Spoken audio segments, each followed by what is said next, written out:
Welcome to Austen Mondays. I am your host, Edward G. Pettit from the Rosenbach Museum and Library in Philadelphia, Pennsylvania. And for 24 weeks, we're going on a biblio-venture with Jane Austen's Pride and Prejudice. In each episode, I'll talk with a special guest, a brilliant Austen scholar, like today, a creator or a Janeite, about Austen and her works, and then I'll have an hour-long conversational annotation with a chapter co-host in which we illuminate, elucidate, explicate a few chapters of Pride and Prejudice. And our special guest for today's episode is Janine Barchas. Janine, welcome to Austen Mondays. Thank you very much, Ed, for letting me join you. I'm so happy to have you here, and I can't wait to talk about your book and your work and all that stuff. More with Janine in a moment, everybody. Also, stay tuned for our chapter annotation segment after that with Dr. Lauren Nixon, who will be joining me to talk about chapters 4 to 6. We're calling that Ladies' Gossip and Darcy's Second Chance to Dance. And I also want to welcome all of our Janeites coming back from episode 1, and also anybody joining us for the first time. If you're watching live right now, I invite you to enjoy yourselves talking to each other in the live chat on YouTube.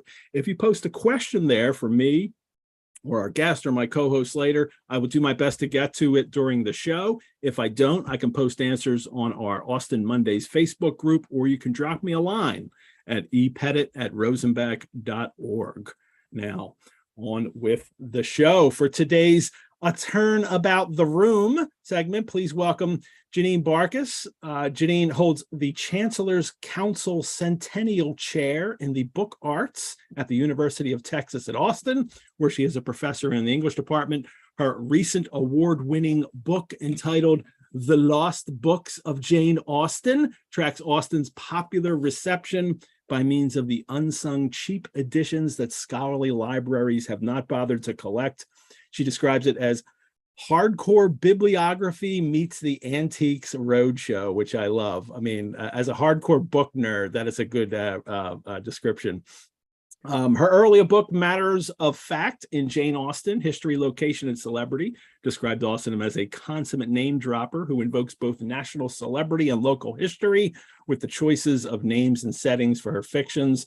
And in addition to authoring these books, Barchas is also the creator behind the digital project What Jane Saw, which reconstructs two Georgian blockbuster art exhibitions as witnessed by Jane Austen.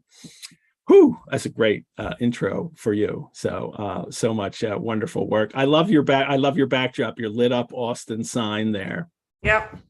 I teach Austen in Austin, Texas, Austin with an I. So it was just a change of a vowel for the Austin, Texas sign maker.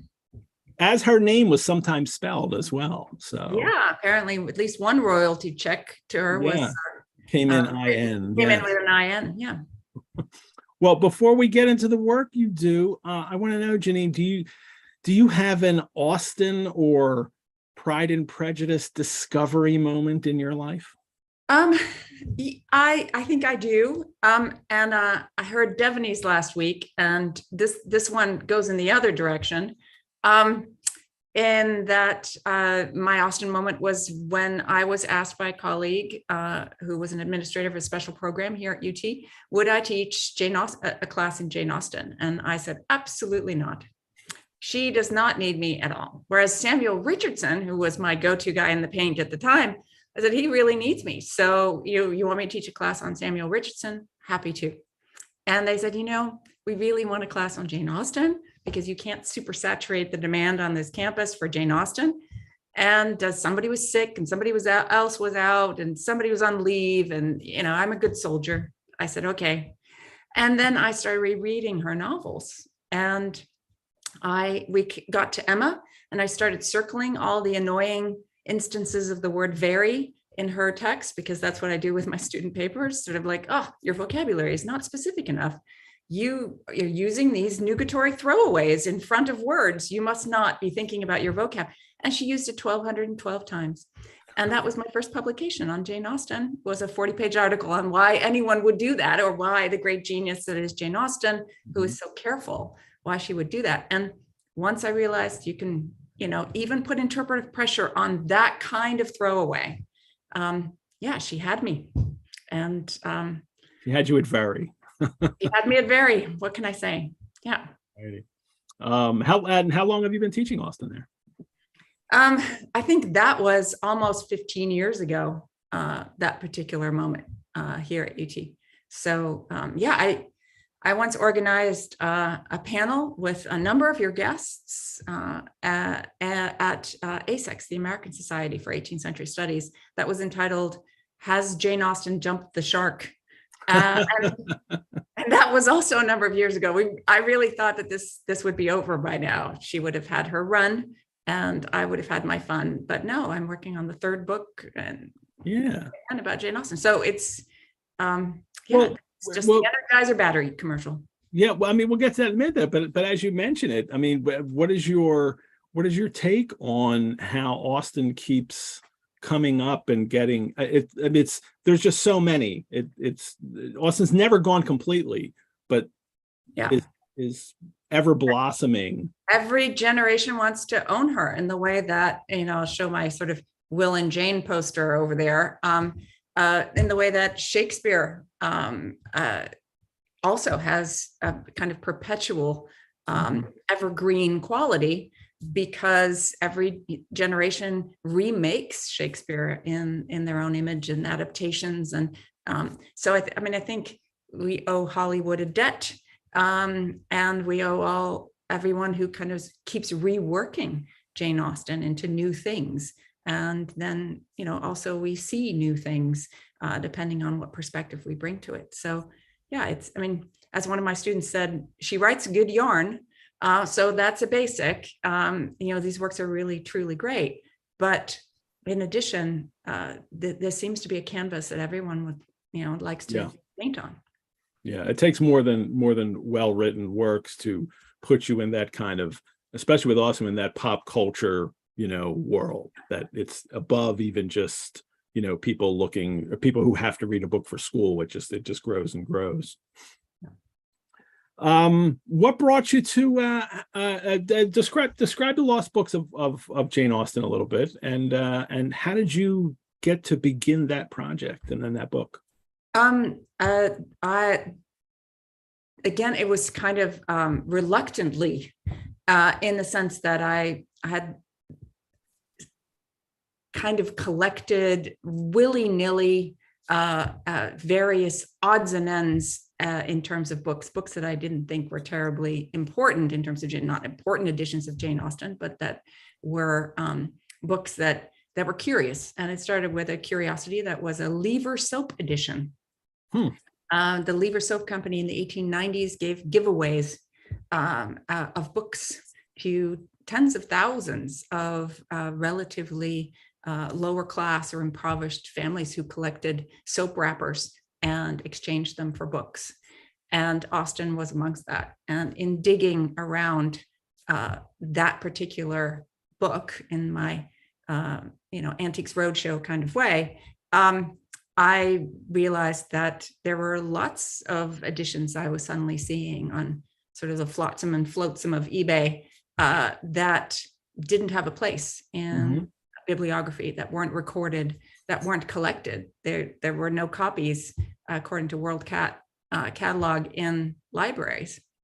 And so I began to be curious, and that turned into a kind of sort of show and tell that got bigger and bigger and bigger. And then, there was a sixth grade in there somewhere where there was a sort of demo for a frustrated teacher who was teaching Jane Austen, and said, "Janine, you're a friend. Can you come? Because I just have no idea why they think Mr. Darcy's a vampire. And can you help me out?" And it turned out, I don't have the book with me, but that a certain publisher had put a kind of Twilight-esque cover on the front, Harper Teen edition. And the school had bought that. And the teacher and the administrators hadn't recognized that as a kind of Twilight nod, but the students did, because they were in that age group. And so it began as a kind of, okay, let's show the students some book covers and not to judge a book by its cover. And And one thing led to another. And suddenly I was looking at the insides of the books and not just the covers, and looking at books that no one collected, no one recorded, until I met several collectors who had done just that. And they helped me to kind of see all the things that have been omitted. And then it turned into a book. What I love is that it's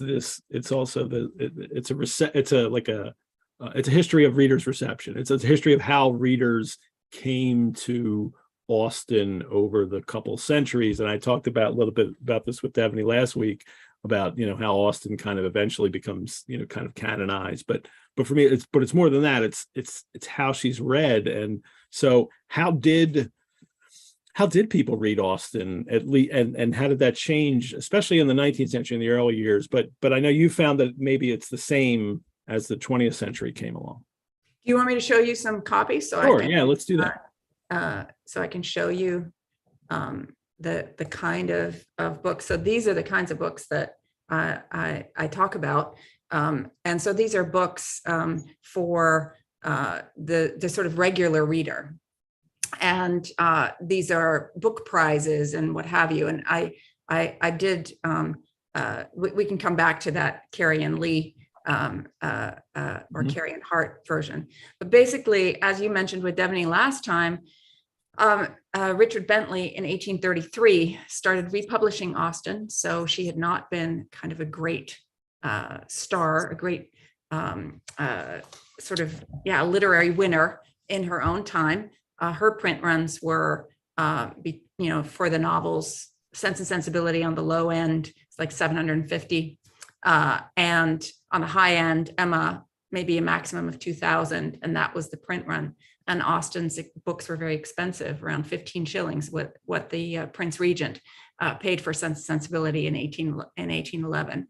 And then in Richard Bentley in 1833 ends up getting the rights from the family and reprinting Austen for a larger population. And he's always seen as kind of the Prince Charming of Austen's sleeping reputation, and reawakens her. But his books were at 6 shillings. And then he nosedives into the 2.5 shilling market in the 1840s, very, very briefly, to see if he can compete with these new books that all come out in the 1840s.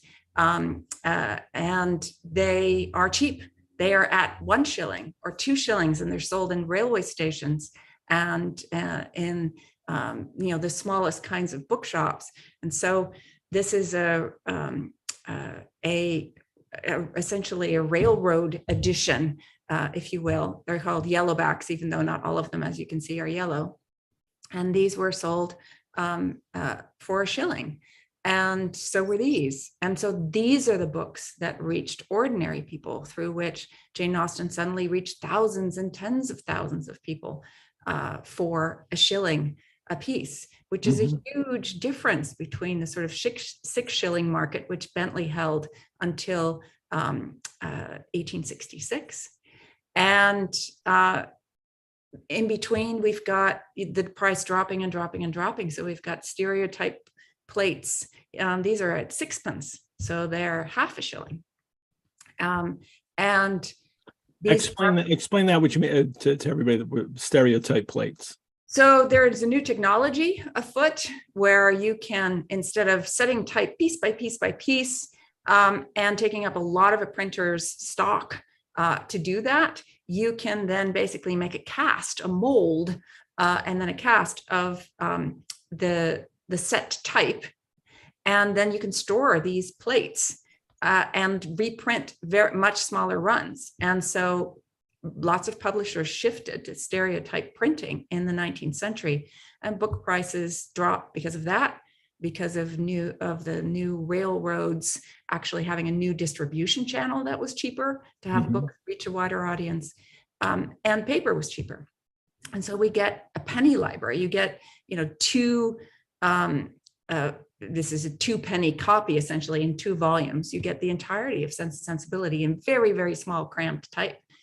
And you get a serialization at half a penny, and you get sections of Mansfield Park and Sense and Sensibility. So for all these shilling editions, these are all a shilling or two. You get the entirety of the novel, and people read, thousands and tens of thousands of people reading them, because these plates lasted forever and they get repackaged. Here's that Lever soap edition from the 1890s. Mm-hmm. They get repackaged, they get given as prizes in schools. And so that's another way in which Jane Austen seems to be reached for. And in these kinds of editions, you get them with advertisements for Enos fruit salt on the back, to cheapen the price yet again through kind of subsidy of advertisement. And these are all books that are not collected by library. Edward King is a bottom dweller of the publishing market. And he really makes books super cheap to give away as prizes. And they look good on the outside for a while, but the inside, they're all sort of made from worn stereotype plates. This is a threepence edition, so 3 pennies. This is Jane Austen for the people, and not Jane Austen in precious first editions that have tended to be very well preserved, because she has been, as you say, consistently in print, consistently applauded.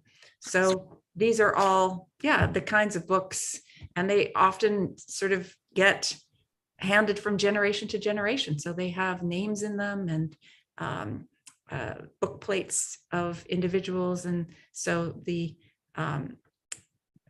Antiques Roadshow part, allows me to research some of these names and some of the people who are associated with those books, and who've sometimes left their marks in them or the annotations. And Jane Austen went to war as well, twice. Here she is going to the front in World War I. This is the War Service Library is the book plate inside this Philadelphia edition from Porter and Coates. And here she went to the Second World War, to the front in a Penguin Forces book club, in which she was twice reprinted and sent to the most remote of the soldiers. And then, of course, there's translations, but that would take an entirely different session. So I think we should stop here. And then you get that whole pulp paperback and all the different variations that happen. These are delicious. And then different languages, and then translate. I could go on all day. Okay. I have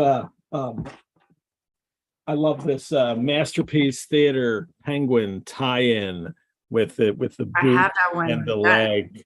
That is nice. I mean, this is just this is classic, So, and that's actually a photo of a boot, and then the superimposed leg going down there. It's almost the sort of shades of gray, but shades of BBC. Yeah. Well, at the road, and I love how, especially because this is I mean, the way the book marketplace goes, they want to dress up a book. They're as decorative as they can be with flowers and designs all over those covers. But books don't begin that way in the marketplace at first. And we have at the Rosenbach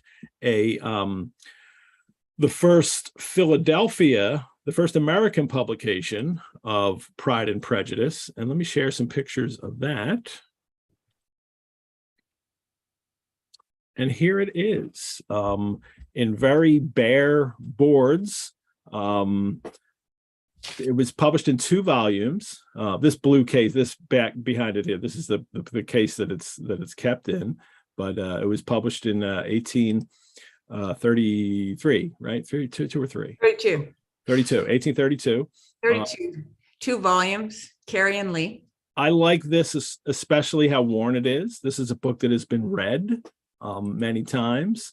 There's even an old plate in here from a bookseller in Baltimore where it resided at one point, and the advertisements, the other Carey and Lee. And I like looking at the Carey and Lees because their advertisements these are the other kinds of books. It's all, there's Fielding and Smollett, but also memoirs and historical narratives, voyages, but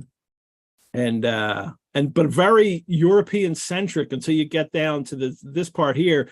And then these are all James Fenimore Cooper novels, and then some Washington Irving at the bottom.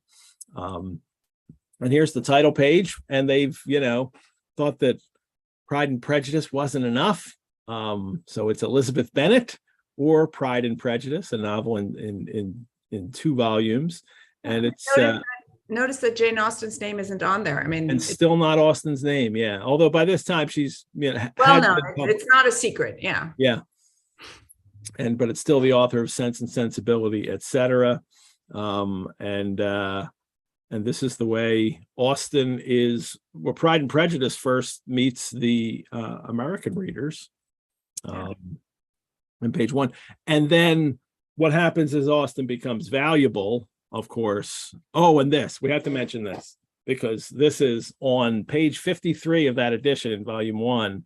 There's a bit about Darcy and Bingley, and it's about disagreeable fellow. Yes, it's written disagreeable fellow up at the top there, meaning Darcy, and what he is, the way he has been behaving. To get those kind of reader reactions in a book is really wonderful. And have you been able to come across lots of those kinds of marginalia? There's one particular copy in a private collection of an Amherst College library in a sort of reading club, where the men wrote in. It is a first edition of Jane Austen's American in Pride and Prejudice, and they wrote all over all the margins, and it's all snark, snark, snark, snark. So nobody really liked Pride and Prejudice as a great novel, but they loved the characters and loved reacting to the characters. So yeah, that kind That's of. what I like. That's a great reader reaction to a book. Is just what, I'm sure Austen would have wanted much more. And I showed this to you earlier, but Carrie and Lee has an experiment. By the time they're 1845, the firm has changed to Carrie and Hart. And they trial for the price of 25 cents each, a very cheap dual columned stereotype plated paperback of Pride and Prejudice. Mm-hmm. And it's only about 100 pages. It's really kind of intense, very small. And they advertise doing all 6 that way, but we can only confirm only 2 seem to have survived, Pride and Prejudice and Mansfield Park.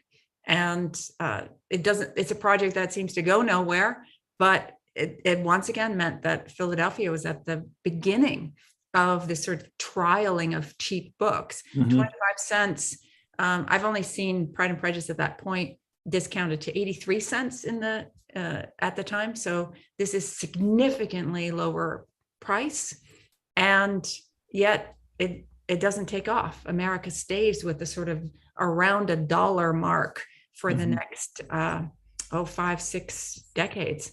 And this particular project, which looks a lot like the 6-penny editions in England, right around that time, doesn't end up going anywhere.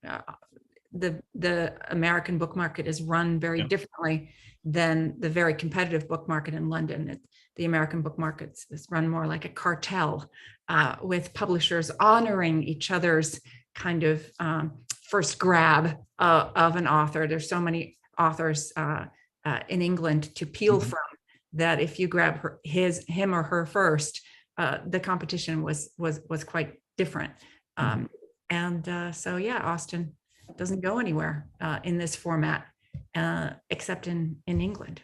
We had a question in our chat. Someone was wondering where these books are held or can be seen. The copy that I shared of the Carrie and Lee Elizabeth Bennet Pride and Prejudice is at the Rosenbach. We have that, and we don't. And anybody can go to the Rosenbach's website and set up an appointment to come and see it, and then we bring it out in the reading room and show it to you. Yeah, and the other books that I showed are not in great libraries like the Rosenbach. They're floating around because nobody bothered to collect them, and they're becoming, I think, collector's items, and people are becoming aware that in order to track Jane Austen's reception history, you kind of have to track the cheap books that people actually read.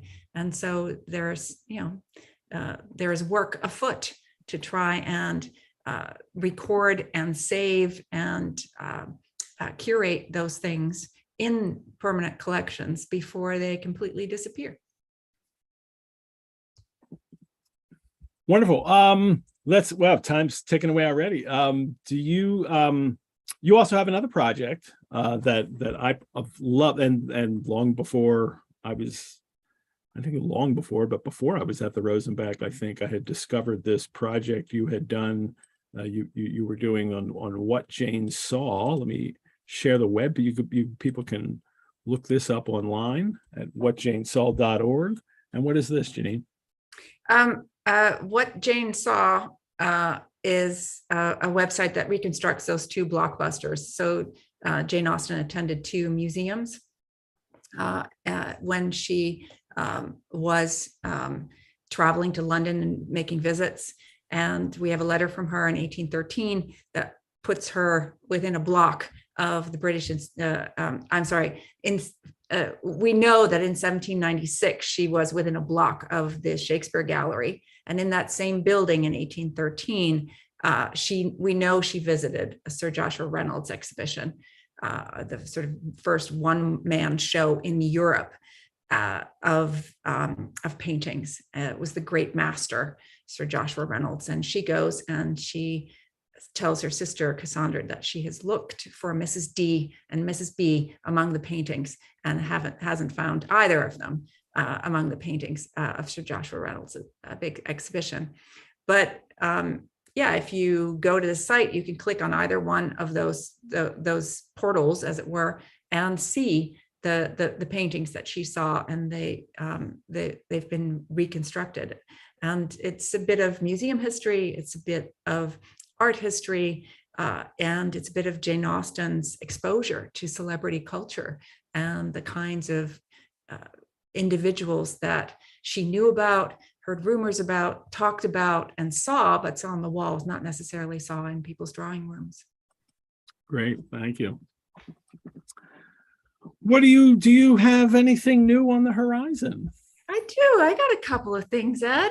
I'm working on a big book project and then a different kind of fun book project. The big book project is about the stuff you could rent in Jane Austen's time period, the things you could peacock with and you didn't need to own, everything from pianos to pineapples and jewelry and silverware.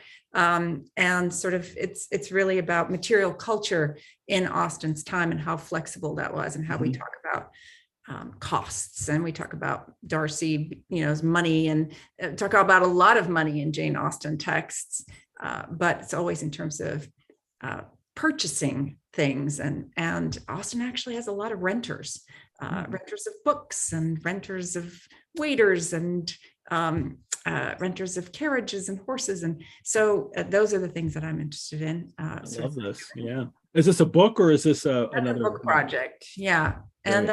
And then you heard it here first, I'm working on a graphic novel with an artist about Jane Austen.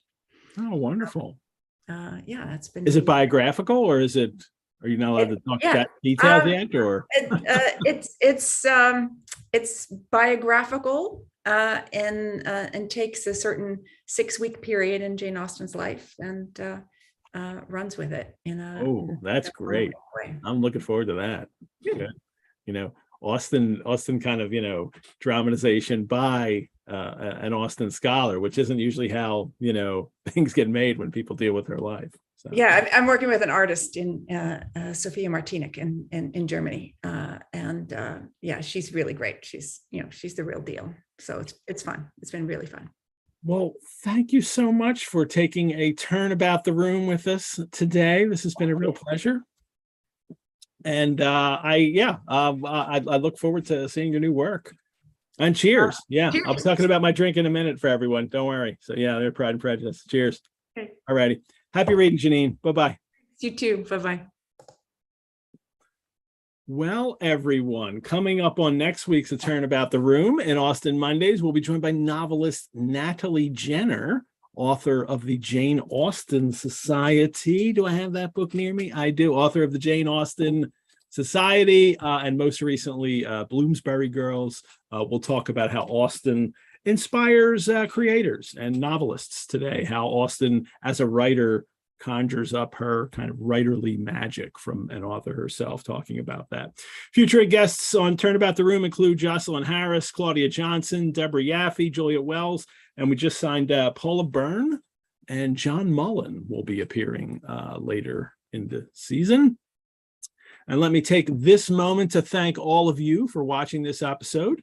As a nonprofit organization, the Rosenbach Museum and Library depends on the generosity of friends and supporters like you to keep programs like this free and accessible to hundreds of fellow Austen lovers worldwide.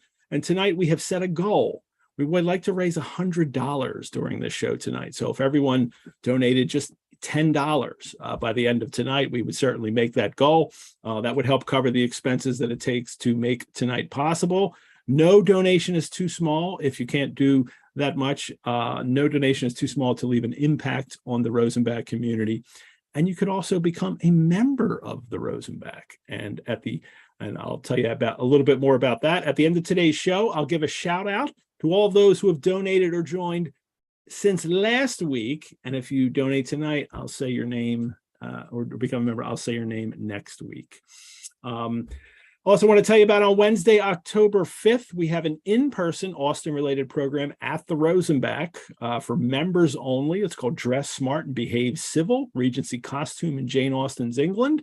And we'll have seamstress Caitlin Gregory on hand to spill the secrets of the atelier and demonstrate easy ways to make costumes at home. Space is limited for that, and advanced registration is strongly recommended.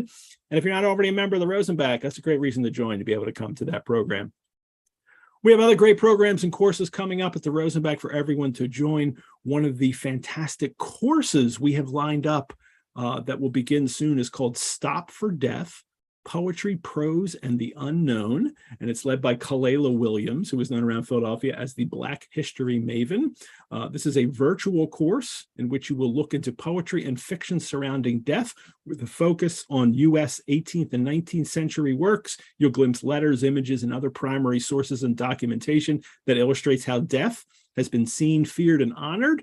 And the participants will also be asked to visit a cemetery local to them as part of the course. So it's virtual. You can join this course from anywhere. Death, literature, cemeteries, what's not to love about this one? I certainly will. And it starts on October 19th. You can register at the Rosenbach's website. And yes, merchandise is coming. Someone asked about it today on Facebook, and we will make what we have. We have merchandise coming up. Oh, I can show you a picture of what we have coming up. It won't be available until next week. And this is what we are offering you. Look, there will be t-shirts with the Austen Mondays logo on the back and this Elizabeth and Darcy rendering here on the front. There's these great stickers and buttons, and members save 20% on all membership. And next week we will start. You can start ordering this on October 3rd, in 1 week from tonight. So that is the fun stuff coming up. Remember, everybody, you can join us on Facebook group page, Austen Mondays, for lots more info, news, links, conversation, and fun. And now we're going to get to our chapter annotations of the day. And I want to welcome back, as you guys will all be happy to see, my co-host for today will be Lauren Nixon. Many of you remember Dr. Lauren Nixon, who was with us for the previous Biblioventure shows, Sundays with Dracula, Sundays with Frankenstein, and Sundays with Jane Eyre. And I'm very happy to have Lauren with us again for this series. Hi, Lauren. Hi, Ed. How are you? I'm good, thank you. It's very late for you. It's real late. It's midnight where you are now, right? So yeah, I'm in the UK, guys. It's midnight. midnight. So, well, anything for Austen. Anything for Austen. Good. Yes. Well, we all love having you, and it's been so great the other shows that you've done with us. We'll talk about that kind of stuff in a minute. But first, I want to let everybody know what I am drinking tonight. And I'm calling this the Drinking with Jane and Ed. And what I am drinking is called, I have named I Captain Darcy. And it is gin, a sour cherry liqueur. Kirsch was in the original recipe for this, and I didn't know what it was. I looked it up, and it's a sour cherry liqueur, and I have a version of one of those. Cointreau and lemonade, and put it over ice. It should be cold. I've called it I Captain Darcy because eyes and Lizzy's eyes are all over these chapters we're doing today. Darcy can't help but notice them. So, and the drink then was inspired by an old Savoy Cocktail Book recipe. The Savoy Cocktail Book was published in 1930, and it's a very famous, one of the early famous cocktail recipe books. And they had a recipe called Cat's Eye, because I was looking up I just looked up cocktail. What else? Can I find something? There's got to be some good ones. There you go. So that's where this came from. I Captain Darcy. If you want a mocktail version of this, you can try lemonade with a touch of grenadine, slice of orange. Janine was just on, and we didn't get to talk about. She was drinking a mocktail, but she wound up using grapefruit juice because she wanted it a bit like sour for Darcy. So I like it. that's today. Let us move on, and our next feature with you, Lauren, is our chapter annotation segment. It'll be chapters 4, Ladies Gossip and Darcy's Second Chance to Dance. So if I could have renamed it after I put together my notes, I just would have called it In Your Eyes. So because that's something I'm definitely going to hit today. My chapter co-host, everyone, Dr. Lauren Nixon. Some of you know her from our past Biblioventure shows on Dracula, Frankenstein, and Jane Eyre. Lauren is an early career researcher specializing in representations of nation, war, and masculinity in the late 18th century. She is currently the events fellow for the Gothic Women Project and creates spooky edutainment content as one half of the Ghoul Guides with her partner in crime, Mary Going. And although her primary focus is Gothic literature, Jane Austen has long been a personal and professional passion. In addition to published works on Austen, she worked for a number of years at the Jane Austen Center and with the Jane Austen Festival. And yes, she does own a bonnet, maybe even 2. Are we going to get a bonnet on the show one day? We'll see. Maybe. I need to. They are rather folded and creased, but I do think perhaps for maybe when we do the wrap up, I'll dress up for that too. Sure. Might bring the dress up out. I did share, if you're not in it yet, I did share a couple of photos from my Jane Austen Festival days in the Austen Mondays Facebook group as a nice little sneak peek for people.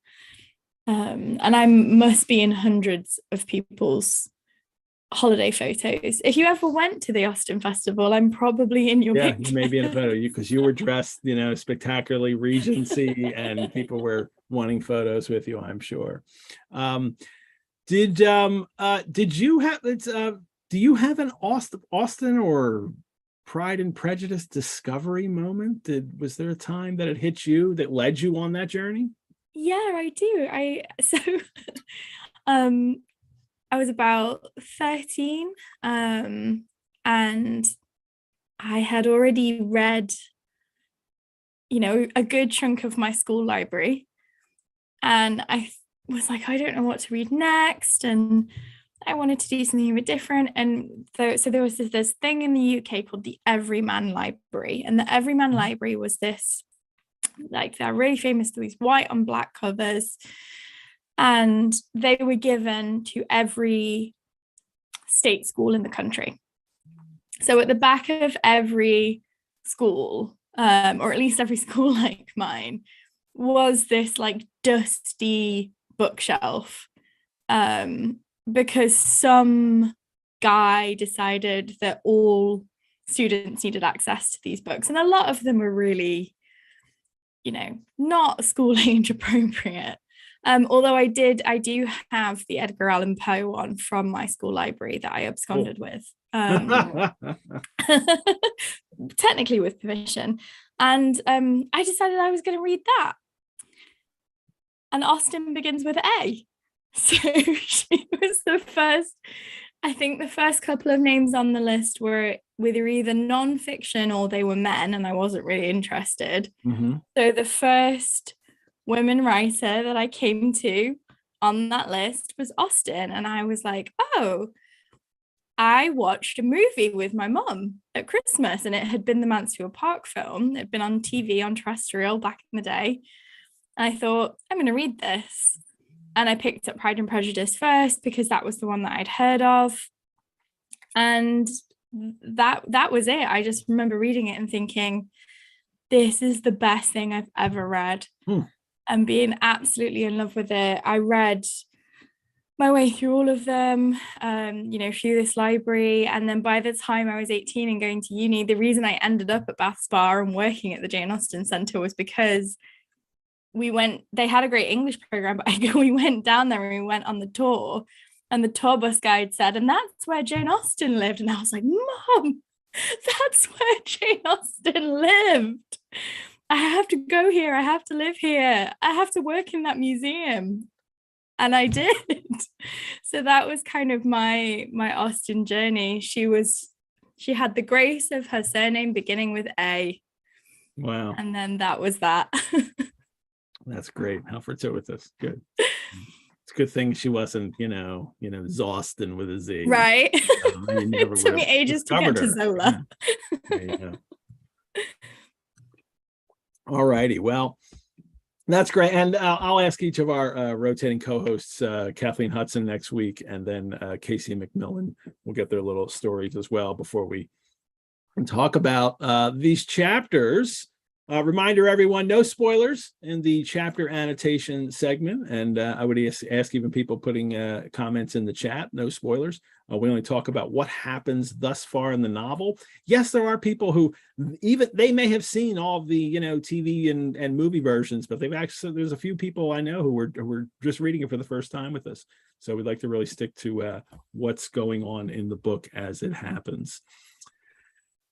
Chapter 4 begins with the sisters alone. When Jane and Elizabeth were alone, and this is the time that they get to talk about the Meryton, or not Meryton, well, the village assembly, and maybe it was Meryton, but it just an assembly such as this. Yeah, the public assembly in which Darcy said within Elizabeth's hearing that she was not tolerable enough for him to dance with. And Jane, of course, danced with Bingley twice, which means 4 times, which why don't they just call it 4 times? But because you get 2 dances for every time you ask. Mm-hmm. As a bonus way of British dancing. So as a bonus, you always get a second dance. So we like to do things in even numbers. There you go. So, and we get a bit about how these characters view Bingley and Darcy, but also this kind of impression of how women in this novel, in this kind of romantic situation, this heterosexual romantic situation, how they view partners and what's good about a partner and what's not good about a partner. And we get a little list even from is it Jane or and from Jane about Bingley, that he's sensible, good-humored, lively, has happy manners, ease, and perfect good breeding. This is like what you say when you're shopping for a dog, like before you bring the dog home, right? Yeah. All these good-humored, lively, happy manners, good breeding. This is totally the just the market assessment of what people look for. Yep. And by the standards of 1813, to be able to tick all of those things off was pretty good going. And it's it's a really lovely moment because you don't get this intimate female conversation in this very real way before Austen. You get some of it in Burney, but most of Burney's novels are epistolary. Frances so they're told Burney. in so they're told in letters. So you don't get, sometimes the letters will record conversations between people, but there's a lot of kind of, you know, writing in a certain way or showing conversations a certain way. And Austen has this brilliant knack of making conversation feel real. You know, this is a conversation that you can really imagine happening between those two characters. And women's intimate conversation about mundane or romantic or day-to-day matters doesn't massively happen before Austen is writing. There's a lot of build up to it, and part of that is because the Gothic writers and writers like Frances Burney set the stage, because they make it's the feminist work. You have to set the stage so the writers or the artists or the creators that come after you can do things like this. But it's a really wonderful moment because I always say to students, remember that we're only kind of like 50, 60 years into understanding things like individuality and identity as a concept by the time Austen's writing. So this is a really beautiful moment to have a conversation between two sisters that's so genuine. Yeah. This is one of the things the novel does. It's the intimacy of people, not only their thoughts that you can get into, but describing situations, scenes where people can have these intimate moments that the stage, the theater drama is different. And you really don't get that. And a lot of kind of, there's always, particularly in sentimental novels and Gothic novels, there's this feeling that you need to really make any relationship that you're presenting feel like the most romantic, spectacular, perfect match, because what you're trying to do is resist something or push back against something, or maybe you're writing didactically. And I think this is one of the things that really bugs me when people dismiss Austen as romance. One, because romance is a worthy genre, but also because this is groundbreaking for the time. People will often say Austen's cliche. It's not cliche if it's the first thing to do something. Yet. Like, it's revolutionary. And it's a great moment in, girls don't have frivolous conversations because, we don't reduce women to being frivolous, but girls are allowed to have frivolous conversations, romantic conversations, giggly conversations. Austen really allows the girls and the women of this novel to have a spectrum of conversation. And Jane and Lizzy will have conversations about everything from their sisters to their parents to the men in their lives to society to each other over the course of this novel in a way that you've never really seen before. It's a really understated, subtle, but genius kind of character development in terms of how much we learn about them from the things they say, rather than the way they're described. And how they view men and potential partners. And I love that the list that Jane gives is all very much character based. And Elizabeth's first response is, he is also handsome. So she's bringing it right home, and he's good looking, so you can't forget good looking. And that's what Elizabeth does. And we'll get to maybe in a little bit today. Yes. Who else does that in this book? There's a mention of Elizabeth talks to Jane, and she also says to her, and all the world are good and agreeable in your eyes. I'm going to come to this more than once.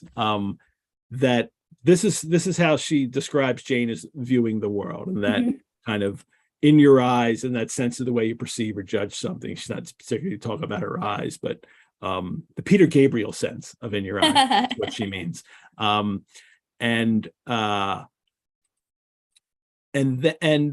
then a little bit later, she talks about it as that affectation of candor is common enough. One meets with it everywhere. but to be candid without ostentation or design, to take the good of everybody's character and make it still better, and saying nothing of the bad belongs to you alone. Candor and candid, that's one of those words that's changed definitions over time. And while now it may mean this kind of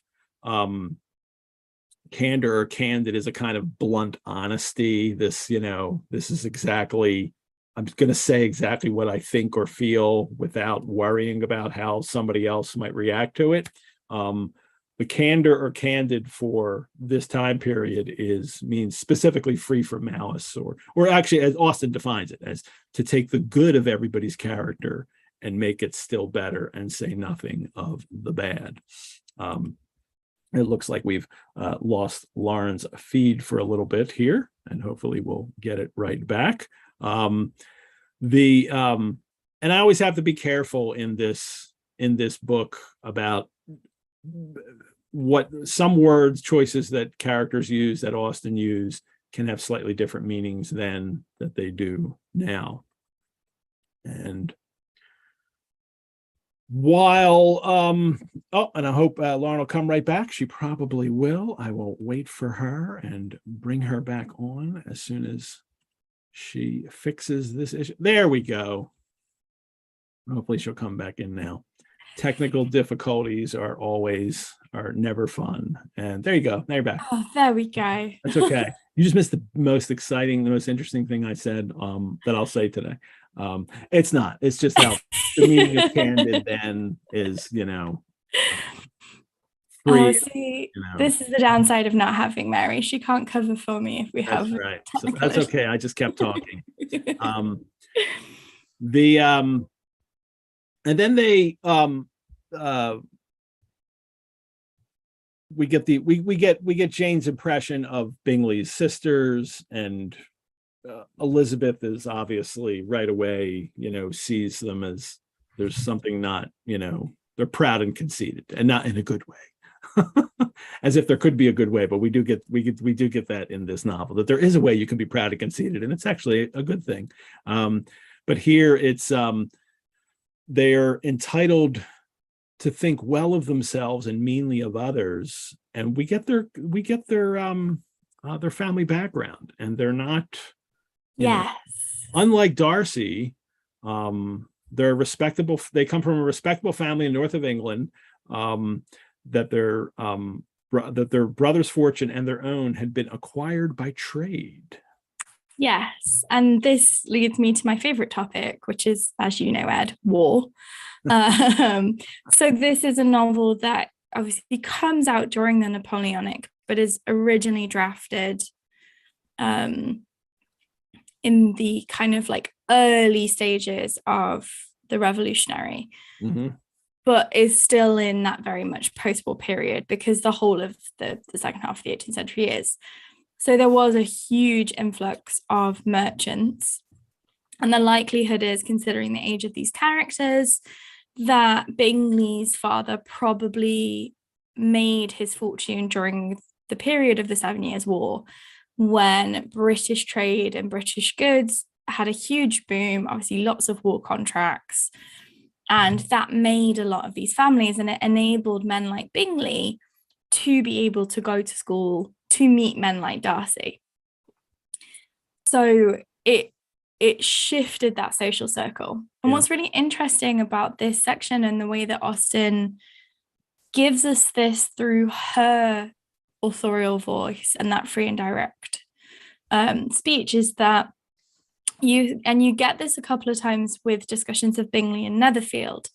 Netherfield is empty, which means that the lord or whoever it may be, but the noble titled family have had to sell it, or something has happened. We know that at the beginning of the 18th century, we had all of these ruined families, because after the Restoration, we had a lot of young men who carpe diemed it to the max, lived it up as rakes and libertines, and died of anything from syphilis to a gunshot. And we also had a lot of families that just weren't able to sustain. They weren't good at farming. They were, they didn't understand how to make that shift to a more modern life. So these estates start to pop up as empty. And what you realize straight from the beginning of this text, because Mrs. Bennet is so excited at the announcement of a new family, if there's no one at Netherfield, there's no society, because the family that inhabits the main house in any rural society is the dictator of society. People come to visit them, they host balls, they have fetes, they make appearances, you know, they are very much part of their responsibility, unspoken, as the gentleman or the lord or whatever it may be. We know Netherfield is quite a grand house, not obviously as grand as Pemberley. Pemberley isn't even really that grand if we're thinking about 18th century houses. But it's still a big house in a decently affluent country village. There's a real thing about they have a responsibility to be the center of that society. So not only do you get that snideness of you've made your fortune, which I'm totally fine with, but you don't get to be, you know, snooty, because, you know, Lady Catherine's also snooty. We get aristocratic, snooty people throughout Austen. But there's this real kind of under the surface social critique that's happening here with the way that she talks about Bingley's sisters and sometimes Bingley himself, and his not being fully aware of what being the person that's renting Netherfield, what that actually means for him and what he should be doing. He doesn't seem fully aware. Yeah. And there's that idea of this sort of social change is great and a breakdown of the class system is great, but we are in a class system. So you can't just leave a vacuum, because then there'll be 5 girls like the Bennets unmarried and there'll be no society, because this is the situation that we're in. And this is one of the things that I think Austen does so wonderfully, and you miss sometimes if you haven't got the context. And it's something that I didn't pick up about this novel until probably only 2 or 3 years ago, when I was really digging it into it for research, that this novel being set in that little village with these people coming from town, there's this constant tension between progress, propriety, and society, and how to find a balance that's sustainable without being, you know, backsliding or privileging people who are not very nice. And he's in the, and Bingley they're in the in-between stage in that not only, I mean, they have the money and they've got respectability, but he's still in the in-between stage, and he's just going to let Netherfield, but he's still looking for the big estate. They're still not completely, he hasn't, what he wants to do eventually is purchase a giant estate, and then that will establish them, you know, not quite like, you know, Darcy's family, but maybe over time, over a few generations. Yeah, and if you look back at the first chapter and the second chapter after reading this one, you notice that there's this sort of, it's almost like it's not right to rent a house like this if you're not planning to become part of the society permanently, because there's a whole little ecosystem of people that rely and revolve around that house. And by you renting it, that means that no one's going to buy it because somebody's living in it and renting it. And it's that really strange sort of seesaw and balancing act between social change and progress and the fact that Britain is a country that is to an extent stuck in its ways. And I think Austen is a really subtle but savvy commentator on that kind of thing. And she picks at Bingley quite a few times. You know, she lets him be charming, but at moments like this, you get that little poke in his side of kind of like, you're not quite doing this properly. You have a responsibility and you're not keeping it, which I like. as well, none of the men seem to be able to in this. They're all pretty Except bad.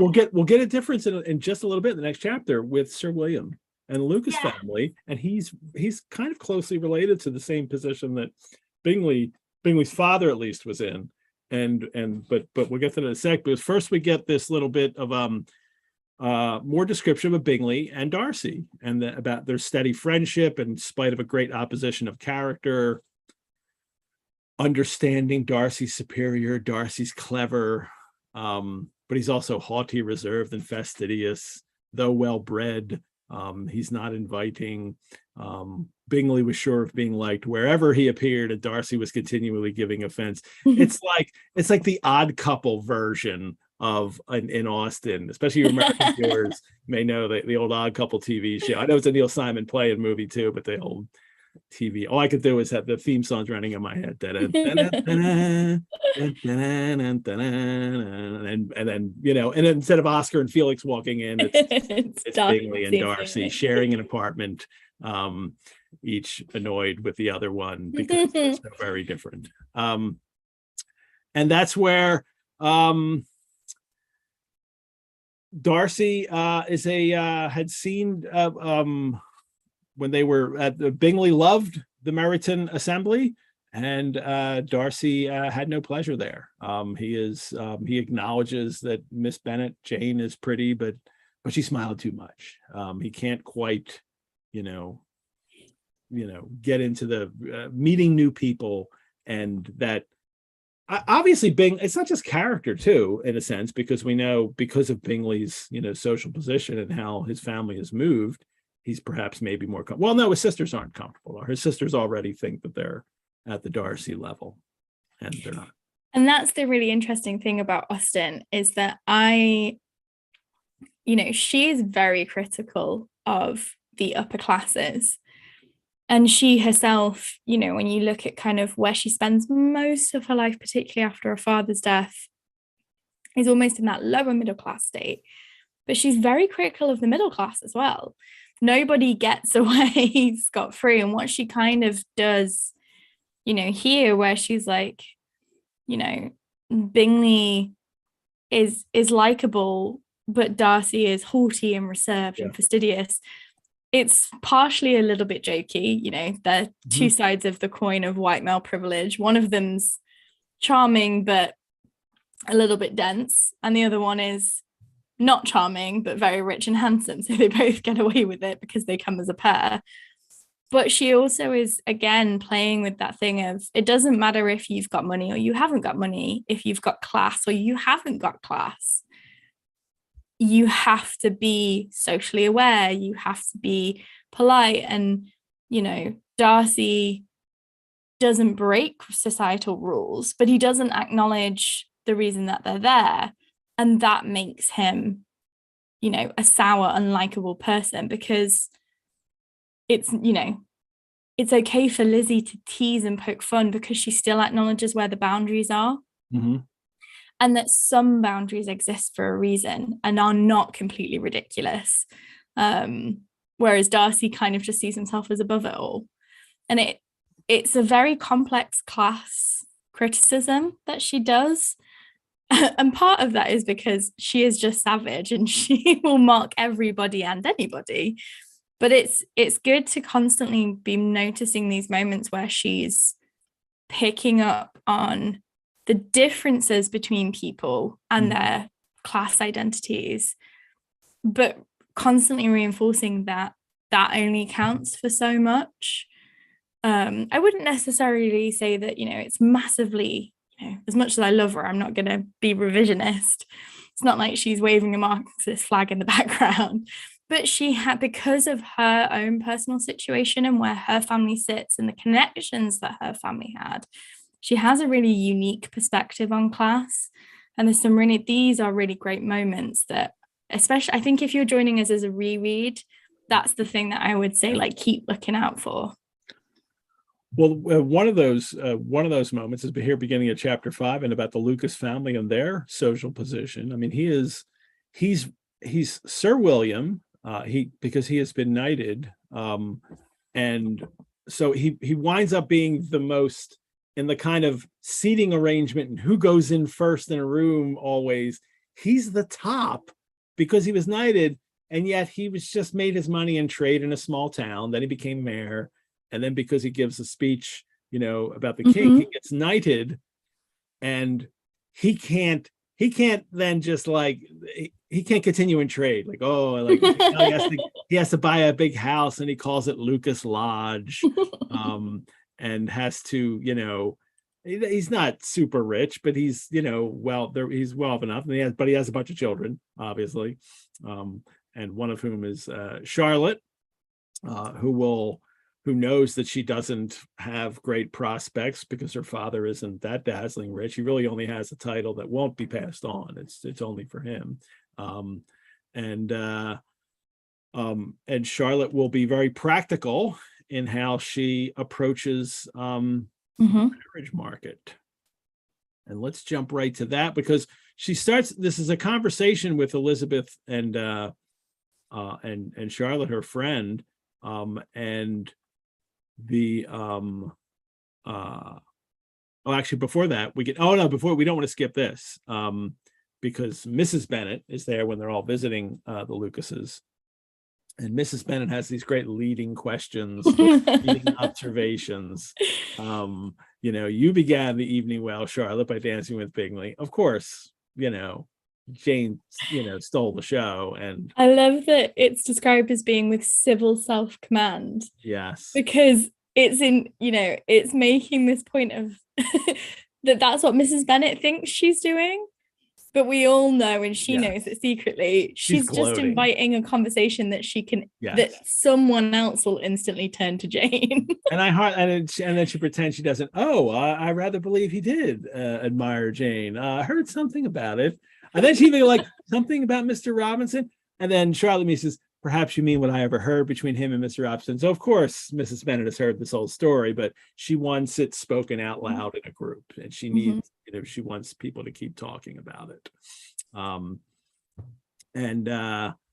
And this again is that something I talked about last week. This kind of in this novel, we find and I call it ladies' gossip, and I do that to kind of draw attention to that word gossip, and that how women get together and pass along information to each other, sometimes wrong, sometimes right. It's it's the way people think and interact, but men don't do that in this novel, or do it in very different ways and withhold much more than women do, or maybe withhold in much different ways. And what's interesting is, and we'll talk about this when we do the adaptation shows, is that often adaptations will add scenes between, say, Darcy and Bingley. The 1995 adaptation in particular adds things like a fencing club, the university space, the idea of the gentleman's club, to give the viewer that context. The reader, particularly the reader in 1813, doesn't need to know that. They know that those conversations will be happening.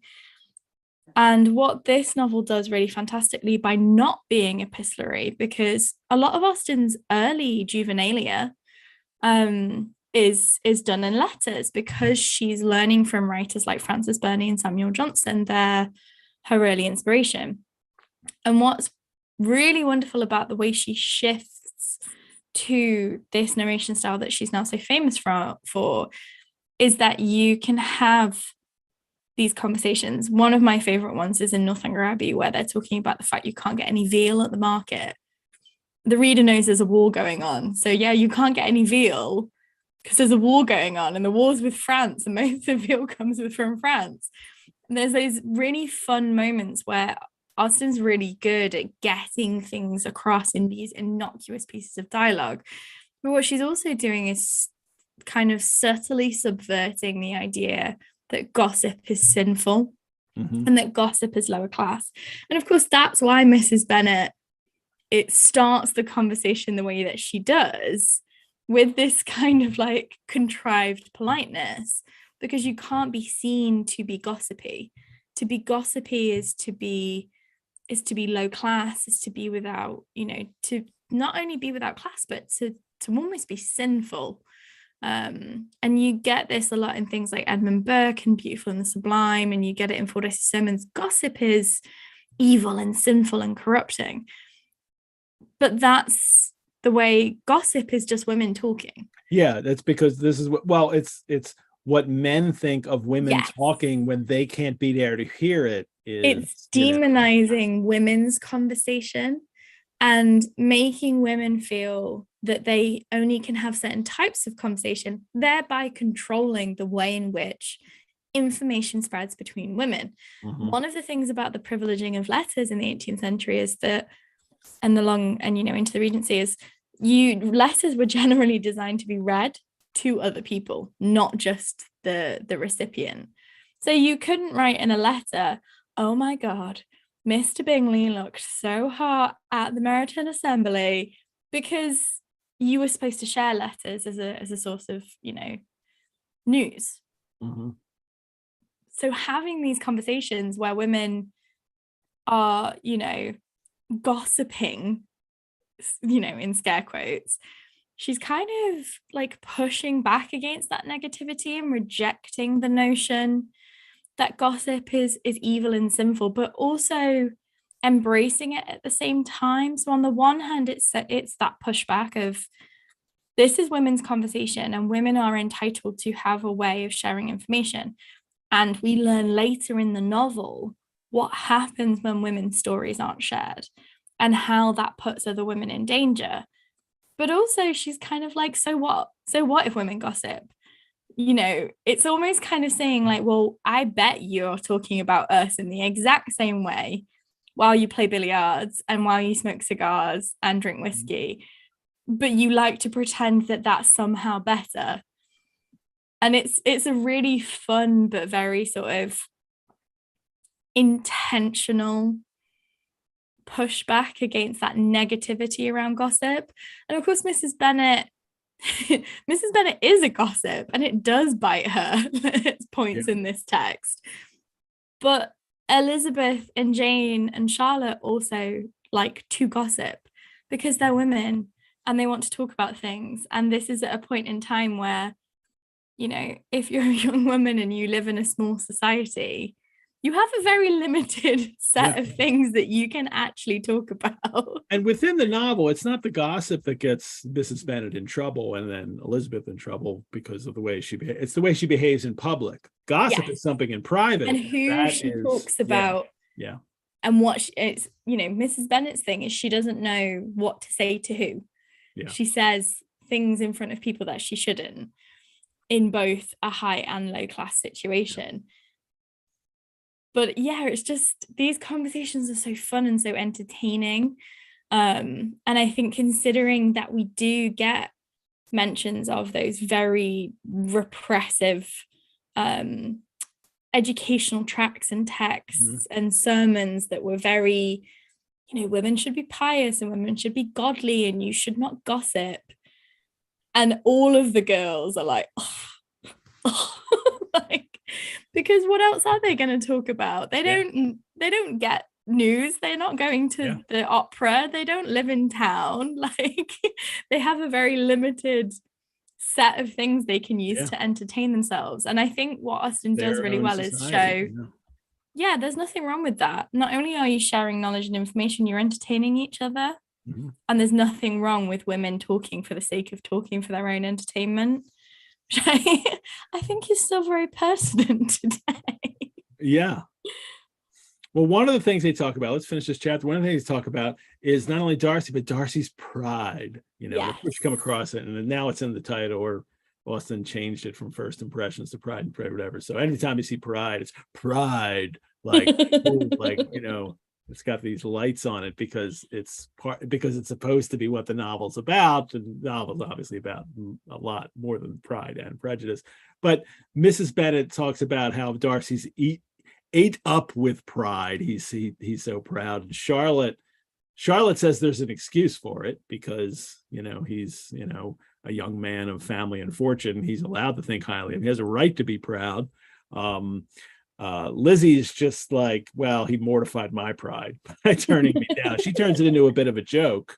And then Mary, who I really want to pay attention to this novel, she has to have the pride, is a very common failing, I believe. All I've read, and she has, and then she's like the whole difference between pride and vanity. Nobody's asking about the difference between pride and vanity. They were just talking about how proud Darcy is, and Mary has to, she needs to perform. for other people, and in these situations, and this is the way that she has chosen, and she doesn't get very distinguished by it. Austen's using it for humor, to be funny throughout. And it's a real satire of earlier novels, of those moments where heroines would have asides where they would be like, I remember reading in Rousseau, or I believe that, and the Bible says, and those are novels that Austen loves. Like, this is one point where Jane and I will never agree, is she loves Richardson and I cannot stand him. But that's the thing about Austen's work, is she's very critical and satirical, like with the Gothic, of things that she herself enjoys as a reader. But that moment where Mary, and they do it great in the adaptations, where everybody's chit-chatting and Mary just dourly is like, pride. It's that kind of funny interlude that in a different novel would be this really profound moment that would be taken out as a teaching example. But in this novel, it's everybody's eye rolling, and and Elizabeth says, because he's so proud, she's never going to dance. She promises, don't rest assured, I will never dance with him, kind of thing. And then this little throwaway line at the end I find interesting, where young Lucas, this is Charlotte's younger brother, if I were as rich as Mr. Darcy, I should not care how proud I was. I would keep a pack of foxhounds and drink a bottle of wine every day. And while that's funny, and it is, it also kind of at the end of all these women talking about how men are proud and how they are, it's not good or bad that they're proud. It's the young male in training who comes up and says what he thinks, which has nothing to do with any of this. And it's just kind of it's a reminder that he might be stuck in this world where he has to listen to all the women because he's a young male right now, but he's going to go off in another direction. And it's all about, I'm just going to drink and hunt. And it's something that Austen does quite often in all of her novels, is have these moments of real, if you think about it too hard, real sudden, like almost shock or sadness. She does a similar thing at the end of Persuasion. She does it quite often at the ends of chapters. And it's not quite bathos because she's doing humor. But if you think about when she's writing that and when this is published, if in terms of, say, the Regency crisis, she was so hugely critical of the Prince Regent, which, if we ever do, Emma, the fact that, the whole scenario of how that novel ends up dedicated, and the dedication she writes, she's someone who's very critical of male excess and rakishness, and men who don't look after their responsibilities, and men who think that by being a man with money, they are entitled to do whatever they want and to just overindulge in leisure. And you do have that moment where you're like, oh no, this is a boy who's got a 27-year-old unmarried sister. He can't grow up to be someone who just drinks all day and has foxhounds, because he's got a bunch of sisters he's gonna have to look after. And it is that moment of kind of, yes, then you get Mrs. Bennet arguing with him and it's very funny, but it's that sudden reminder of the very terrifying reality that's constantly running alongside for these women, and why people like Mrs. Bennet are so obsessed with making sure their daughters get married, that it is hysterically funny, but there's a very real social danger that's constantly running alongside all of this. And moments like that really make you stop in your tracks and go, oh yeah, that's that could happen, and that is happening, and that's not great. And this young Lucas is a rake in the making, unless he's a louche in training. All righty, let's move on to chapter 6, and we'll probably run over a little bit today, as I know I will, talking to you, because you're so brilliant, and I love hearing you talk about these books, as all the past shows too. But but we'll get into a couple key things here. And well, the Bingley sisters, you know, they visit too, and everybody has to share visits, and they like Jane, but Elizabeth can still, you know, see them as, you know, impertinent. And then Charlotte here, we get this great stuff with Charlotte and Jane, or Charlotte and Elizabeth, on first on getting a husband, and then on marriage, Charlotte's views, and how almost shocked Elizabeth is to hear Charlotte. And they talk about how Elizabeth is like, Jane hides her feelings and doesn't let him know. And that's, you know, natural, and that's what she is. But Charlotte says, whoa. That's, you know, it is a disadvantage to be so very guarded. If a woman conceals her affection with the same skill from the object of it, she may lose the opportunity of fixing him. We can all begin freely. A slight preference is natural enough, but there are very few of us who have heart enough to be really in love without encouragement. A reminder that Charlotte's 27. She's like, you know, Elizabeth, you're 20 years old.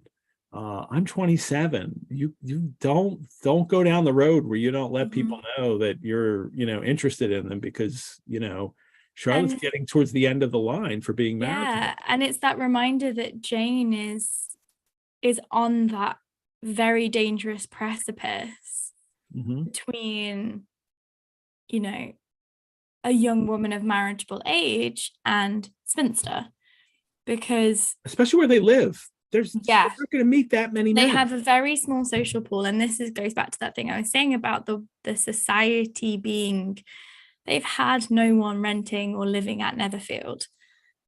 There has been very few opportunities for them to meet men. And Charlotte brings it back to that paradox again for women, particularly women of the middle class, that, you know, they're the daughters of gentlemen. But if they don't get married, they could be destitute. You know, the potential, they have very, very far to fall if they are unable to get married.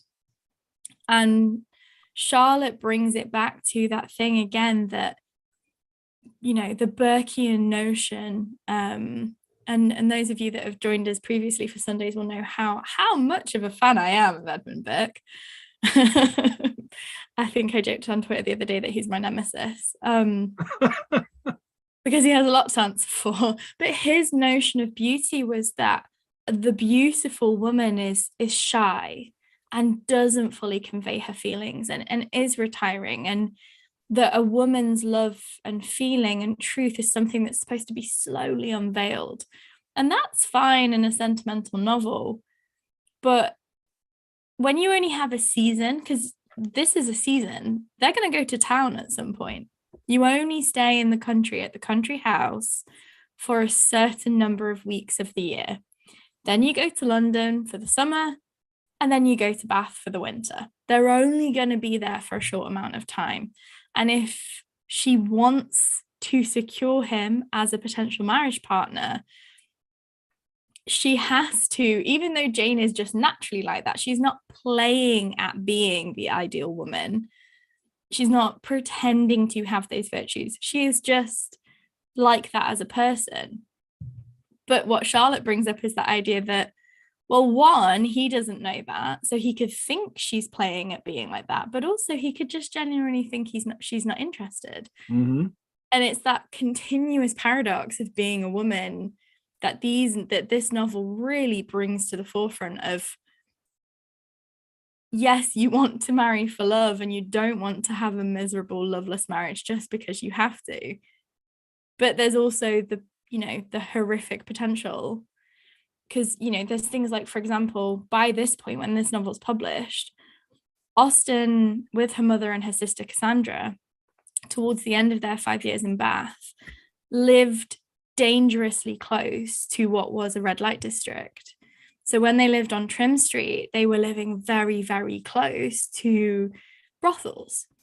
And as, you know, a widow and two older spinster single women whose father had died and who were completely dependent on their brothers, they have already existed in that very dangerous space between respectability and the complete loss of reputation. Mm-hmm. And, you know, Charlotte and Elizabeth aren't saying like, well, if she doesn't do that, she might end up here. But there's that constant thing running in the background. But it's also that I think Charlotte is a character that has such subtle fury at the situation that women like her and Jane and Lizzy have to live in. And I think she's saying that not to be, it's not critical, it's a very genuine care from an older, and I say older, she's 27, but from an older woman to a younger woman, to be kind of like, what she's saying without so many words is, this is the paradox that we are in. Do not let it destroy your life. Mm-hmm. Because better to have a happy marriage with someone you could come to love than to end up in a situation like these ones we don't want to talk about because it's not polite and we don't want to think about it, but we know it's there in the background. Yeah. And Charlotte's Charlotte's practical to the level of, she recognizes like, look, you're only going to get to spend like maybe a half hour here and there talking to somebody, and you know, all those social realities, and then the whole realities of being married, that you know, it's just, which is so true. And I'm sure a bunch of you guys watching have probably watched Bridgerton, and I love, one of the things I love so much about that show is it really showcases how bizarre it was that you would go to town or to the country at the beginning of the season and would meet and marry someone in the space of sort of 6 to 8 weeks, and that was considered to be a good period of engagement. And of course, we learn right at the beginning of this novel that Mr. Bennet met Mrs. Bennet, fancied her a lot, got married, and then realized he found her unbearable. So we have from the very beginning of this novel that as a ridiculous concept, and that tension between those multiple possibilities. Let's get to the last part of this chapter. We're definitely running it. We're literally going to run over right now. But to talk about this now that they have another kind of just everybody getting together at a house, and it's at the Lucases, and Darcy is there as well, and Bingley and his sisters, and here it is. We get Darcy first. Well, occupied in observing Mr. Bingley's attention to her sister, Elizabeth was far from suspecting that she was herself becoming an object of some interest in the eyes of his friend, that Darcy's suddenly paying attention to her. And it is, and we get a bit of his thought process here from this narrative. No sooner had he made it clear to himself and his friends that she had hardly a good feature in her face than he began to find it was rendered uncommonly intelligent by the beautiful expression of her dark eyes. To this discovery, some others equally mortifying. I love this one. Elizabeth was mortified by him. Her pride was mortified by him snubbing her. His pride is mortified because he is starting to be interested in her. And he detected with a critical eye, more than one failure of perfect symmetry in her form. He was forced to acknowledge her figure to be light and pleasing, and that her manners were not, although her manners were not those of the fashionable world, he was caught by their easy playfulness. She was perfectly unaware. To her, he was the only man who had made himself agreeable nowhere, and who had not thought her handsome enough to dance with. But this, not his pride is affected because now he's starting to find her attractive. He notices her eyes, her figure, and then her manners. And though he's loath to admit it, what he's basically saying is, you know, she's kind of hot. Yeah. And she's also like agreeable, like that, like she's fun. She's hot and fun. Yeah, it's stone cold lust that Darcy has at the beginning. And like, this is something I'll come back to. And I did kind of talk about it a little bit in the teaser video we put out on the Ghoul Guides, but he is someone who has never, I think you get this impression, he's someone who's never considered the concept of lust, because gentlemen aren't lusty. That's the difference between a gentleman and a rake, or a gentleman and a libertine, or a gentleman and a peasant. Gentlemen don't feel lust. It's not a gentlemanly emotion. And education was specifically designed to refine such properties from men. And he has managed to go through life seeing himself as the perfect product of that education. And then he sees Lizzy, and the fact that the first thing he notices is her eyes, because there's that, there's still that notion at this time, like eyes, to use a cliche, eyes of the, the window to the soul. But there's a lot of discourse at this time. You get a lot of descriptions of eyes in sentimental novels, in novels of sensibility, and in Gothic novels. The eyes convey things that people cannot say. You get a lot of silence in these texts, but characters understand one another based on their eyes. And you have all these moments where, like, someone looks at someone else, they don't speak to each other, but they're confident that that's a trustworthy person because of their countenance. And eyes are a big part of that. But then he immediately goes to her figure. She's dancing, she's joking, she's lively, she's sprightly. And he's literally stood there going, oh my God, she's hot. Yeah. I don't understand what's happening. And I think that's why he says it. He's so caught off guard that he actually says to Miss Bingley, essentially, that girl's hot. Let's get there at the end. I mean, because first he doesn't know what to do, and he's just kind of, because he's so awkward, he's hovering around her, listening to her. And Elizabeth's like, what the hell are you, what is this guy doing? She's saying to Charlotte. And then I love how Charlotte notices that, oh my gosh, this is a chance. And she said, it says, Miss Lucas defied her friend to mention such a subject to him, which immediately provoking Elizabeth to do it, meaning she like dares Elizabeth to speak to Darcy. And so she has to speak to him because she was dared by her friend. And then Charlotte gives Elizabeth an opportunity to perform, which is what women need to do to meet men. And she starts playing the piano, and Elizabeth's now got to sing, and she makes jokes about it. Oh, well, I'm not great, but here goes. But this is all an opportunity to showcase her for the men. Charlotte seems to know right off the bat that this can happen. Well, what is worth remembering is this is an evening gathering, which means they are wearing evening attire. And you generally, if you were of age and you weren't married, you didn't. So usually in the daytime, you would wear a lace or a shawl. In an evening, you didn't wear that.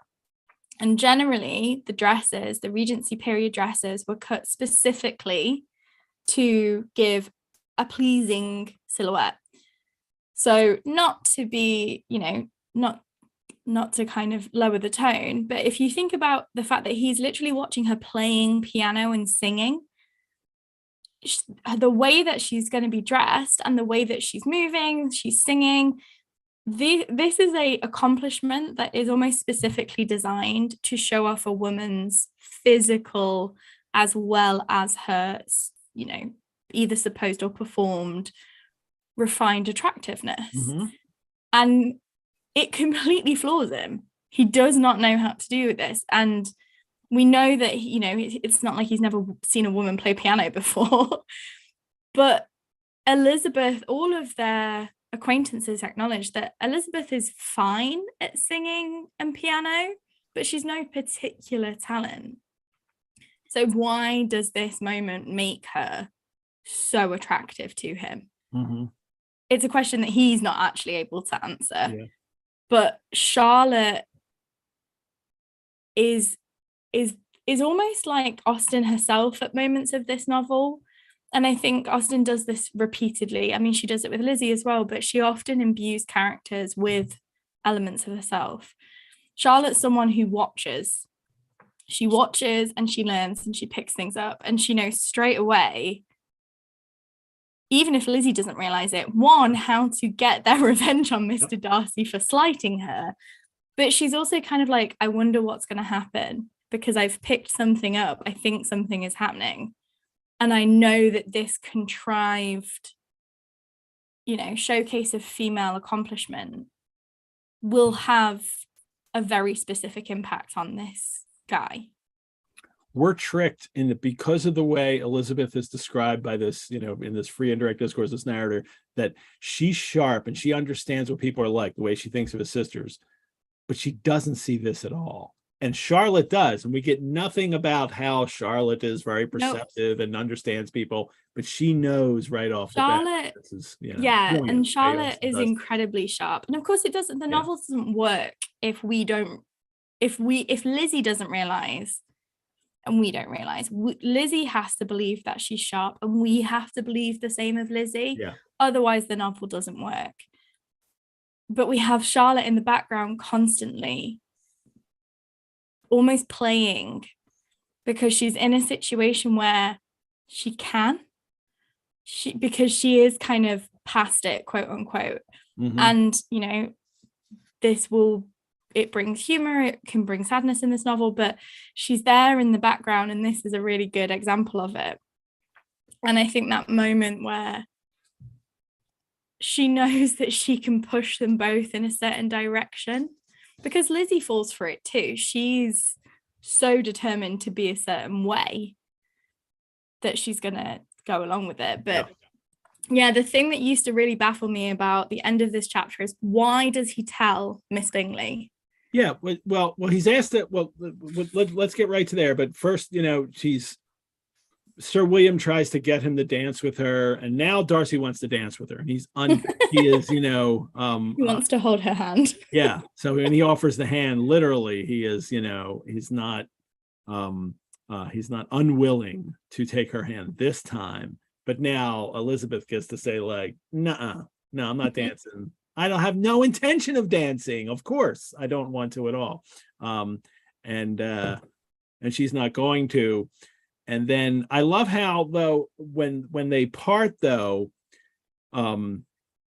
Elizabeth looked archly and turned away. I love that archness of her, that, that clever, waggish, however you want to define arch. And that's another thing. I had one definition: with good-humored slyness or sauciness. Like saucy Elizabeth, that's the look she gives. And Darcy's sold, right? Oh, yeah. Like, oh my God, like this is, how can he not like her now? And this is the OG friends to lovers, like one of the most popular, most beloved romance tropes that makes its way into all genres. This is the literary moment that really canonizes it as this very like appealing, attractive to both character and reader kind of moment of a development of two people's relationship. And she's being genuine. She's not like Miss Bingley would do this on purpose, so you would be interested, but Elizabeth's not. She means it. She's literally like, she finds it hilarious that Sir William is describing Darcy as complacent. Like, this is the least complacent character in the novel so far, and he's not at all concerned with anybody's feelings. And now she's getting her chance here. And then when Miss Bingley comes up here, she wants to antagonize him. I guess, like, you're loving this kind of thing, and he recognizes right away that not only that he likes Elizabeth, but he's not gonna just say that. He's gonna do it in a way that antagonizes her, Miss Bingley. And he says, "My mind was more agreeably engaged. I have been meditating on the very great pleasure which a pair of fine eyes in the face of a pretty woman can bestow." And I this is something I was really noticing this time. Miss Bingley immediately fixed her eyes, because I'm all about eyes in this, on his face, and desire he would tell her what lady had the credit of inspiring such reflections. She thinks he might be talking about her at this point. And she's like, "Oh, really? Which eyes are you talking about?" Literally, and then he slams her by saying it's Elizabeth Bennet. I love that. And it's a really amazing moment of what happens when someone who is used to being very composed finds themselves feeling something very intense, because his knee-jerk reaction is to antagonize her back. And you get what always confused me about this is, why would someone like Darcy admit to fancying someone like Lizzy to Miss Bingley? But he's so heightened because he's experiencing this really intense attraction, that when she goes for him and is like, oh, prodding him, trying to get him to like look at her, that his reaction is to kind of have that like, oh, like, not you. And it's almost like, yes, he then is in perfect indifference, but she can, you know, he knows what she's like. She's not going to let this go. And I think what I've come to realize as I've like read and reread this novel is that it's a moment of, this is what happens when, you know, you start to feel real feelings and real physical feelings, because post-enlightenment, there's this idea that feelings that are too physical are bad. You can have sensibility where you have a physical reaction to something that is God's greatness or artistically beautiful, but you know, things like jealousy and anger and lust are bad physical emotions. And actually Austen's kind of like just completely dismantling that and saying, well, no, that's full of rubbish, because we all have those feelings. And this is what happens when we kind of let ourselves. And I think that's why Miss Bingley is so shocked, not just because he says Lizzy, but because he responds in such a honest way. Well, she gets the last zinger in there by mentioning Mrs. Bennet as a future mother-in-law. Like, she knows that that's really going to grate on him, and it does, and it will continue to for a long while in this novel. But that's her parting shot, and he won't give in. He just looks perfectly, and he's good at just looking indifferent, you know. So, and notice that he responds with perfect. He's not feeling perfect indifference. He's not like genuinely like, I don't care. Yeah. He's responding with it, which implies that it's performed and not natural. So, all righty. Well, way over. That's okay, because oh my God, this is we'll blame my 2 blips earlier. So important to talk about this chapter and this kind of in this way that Darcy is waking up to Elizabeth, and she's not waking up to him yet. So we'll have to we'll do that as the show continues. Janites, thank you all for tuning in today. I want to thank our show sponsor, Lisa Washington. I want to thank all of you who have donated tonight. If you have, we were trying to hit $100 in donations. I hope we did that. If you did donate, I will give you a shout out next week. Right now, I'm going to thank people who donated in the last week. And that would be Jennifer P., Hollis S., Karen B., and Sarah G., all from Philadelphia, PA. You could be my Philly crew. Thank you all. And Krista C. from Holland, PA. Lindsay S. from Percy, PA. Janet K. from Jacksonville, Florida. And Jessica W. from Windham, New Hampshire. So thank you all. Another way to get involved with the Rosenbach is through membership. Membership starts at $55 and gives you free museum admission, discounts on programs and courses, an exclusive invitation to member-only events. You can learn more about how to become a member on our website. And we had 2 new members connected with the show this week from our audience, and that was Corinna N. from Burdell, Queensland, Australia. You don't have to live near Philadelphia or even in our hemisphere to join the Rosenbach and support these shows. Thank you so much, Corinna. And Lisa R. from Louisville, Kentucky. So thank you both. Thank you for playing a part, and all who donated. Thank you for playing a part in the future of the Rosenbach, and for allowing me to continue creating one-of-a-kind programs and courses like these. Remember, we have an Austen Mondays Facebook group. Join that. We talk and have a lot of fun on there. I had a bunch of questions I didn't get to tonight because I knew we had to definitely talk about these chapters. I will answer those questions on the Facebook group and in the comments on our YouTube channel for this I'll video. pop in as well. Yeah, and I'll send a couple on to you, Lauren, because it's a couple that one of them, how early is Austen read in British schools? So somebody had that question. So you can, actually. good, you can fill us in on that. Thanks to Brianna, who was our chat Mrs. Reynolds. Thanks, Brianna, for managing the chats and the link. Next week on episode 3, we'll talk to Natalie Jenner, author of the Jane Austen Society. And then we'll explore chapters 7 through 9, called Jane and Elizabeth Visit Netherfield, which should be fun, with co-host Dr. Kathleen Hudson. I can't wait to talk to her about this book. Yay. Lauren, thank you so much. Thank you. I'm so happy you're back. But yeah, if anyone wants to find me or ask any more questions about the book or anything we didn't get to today, you can find me on Twitter at Literary La, so Literary LA. But if you search Dr. Lauren Nixon, I'll pop up. And you can also check out my content on the Ghoul Guides. We just put Ghoul Guides into social media and we pop up. Awesome. Well, thank you so much. Thanks to Tucker Christine, who wrote our opening and closing credits music. Thanks to my daughter Lulu, who shot and created the credits with me. Farewell, readers. May all the world be good and agreeable in your eyes. Bye-bye.